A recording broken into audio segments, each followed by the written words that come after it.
udah ada pembicaraan antara aku sama Pasya, karena aku juga udah bilang bahwa kita harus berhitung lagi nih. Kalau lu mungkin layak kita dukung lu untuk maju.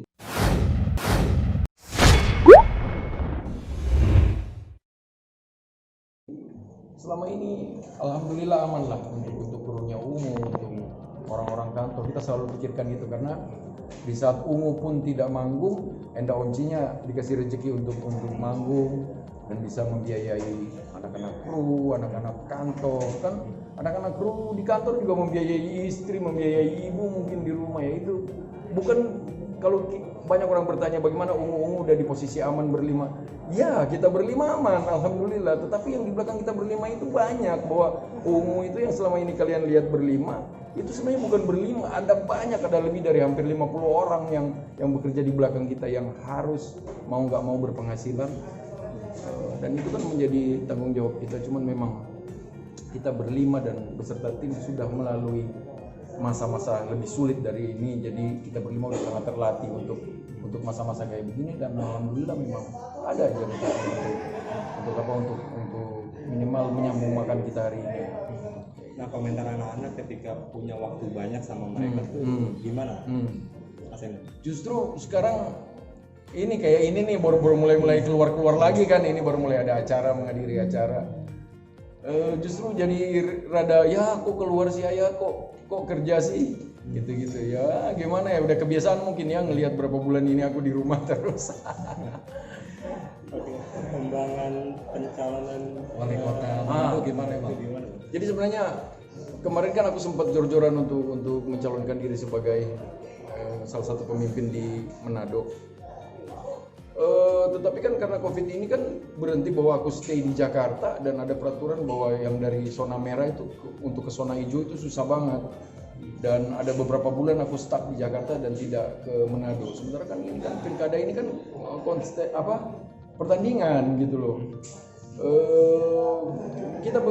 Aku dan tim berhitung kembali apakah layak untuk ikut lagi atau enggak, karena kan semuanya juga harus hitung-hitungan ini. Maksudnya ya jujur-jujur aja, nggak harus sekedar gerasak gerusuk, wah yang penting menang ya, nggak gitu. Yang menang kan kita kan mau kerja kayak gini untuk rakyat, untuk orang banyak ya. Dengan keadaan kita yang compang-camping, dengan keadaan kita yang mikirin banyak orang juga di Jakarta, terus tiba-tiba harus konsentrasi ke sana ya.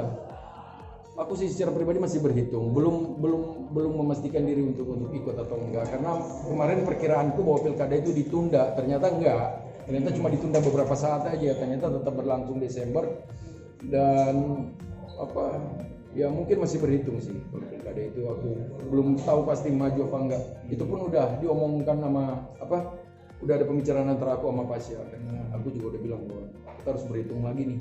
Kalau lu mungkin layak kita dukung lu untuk maju, tapi kalau gua mungkin apa kita bikin investasi politik dulu selama ini, nanti mungkin karena kan walaupun aku terpilih juga insya Allah ya jabatnya kan cuma pendek nih, cuma nggak sampai 3 tahun kayaknya, cuma 2 tahun setengah, karena kan 2024 pemilihan bersama kalau nggak salah.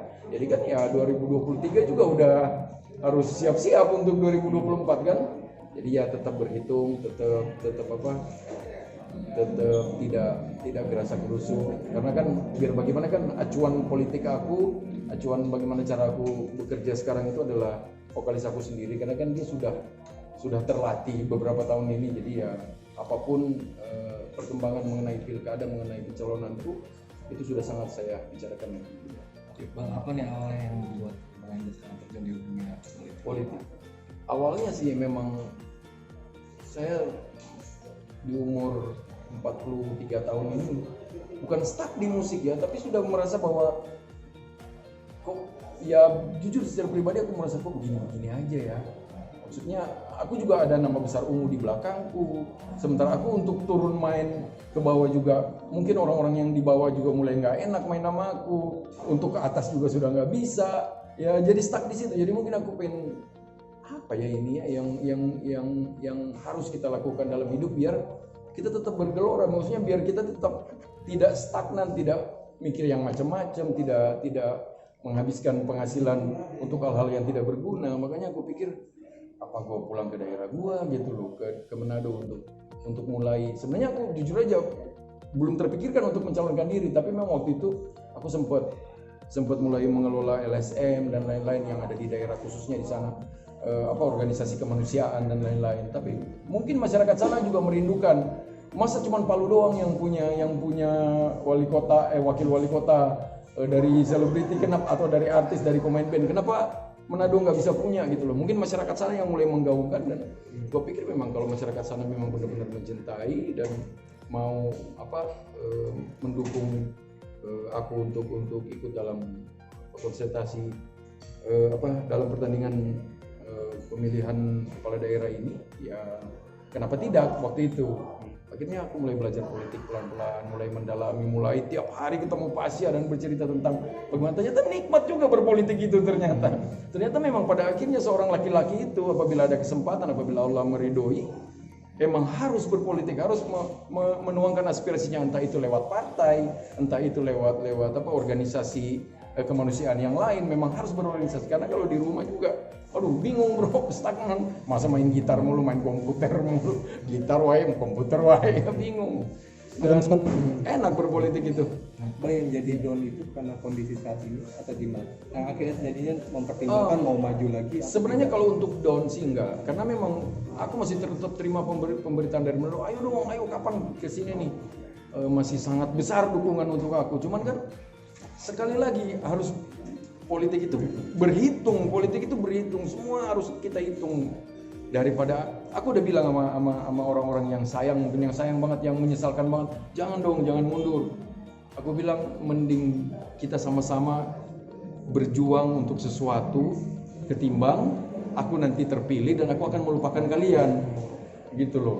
Jadi ya jujur aja bahwa aku bukan seorang politikus, aku adalah masyarakat, aku adalah orang yang benar-benar terpanggil untuk mulai bekerja untuk orang banyak. Jadi aku tidak memikirkan, jujur aja aku selalu bilang bahwa aku ada di sini bukan karena memikirkan syahwat pribadi, karena kalau memikirkan syahwat pribadi sudah cukup yang aku dapatkan sekarang di keluarga besar ungu, gitu loh. Jadi buat ngapain? Ya mungkin itu pula yang terpikirkan oleh vokalisku, bahwa ya jujur aja kita bekerja bukan buat syahwat pribadi, buat orang banyak. Jadi kalau di saat pencalonan kita pada akhirnya kita berhitung hanya untuk merugikan orang banyak, buat ngapain? Mending gua menjadi masyarakat, mending gua masih bergerak di LSM, mending gua masih mengelola organisasi kemanusiaan yang lain yang mungkin lebih berguna dan ketimbang gua memakai baju pemimpin itu loh. Mungkin itu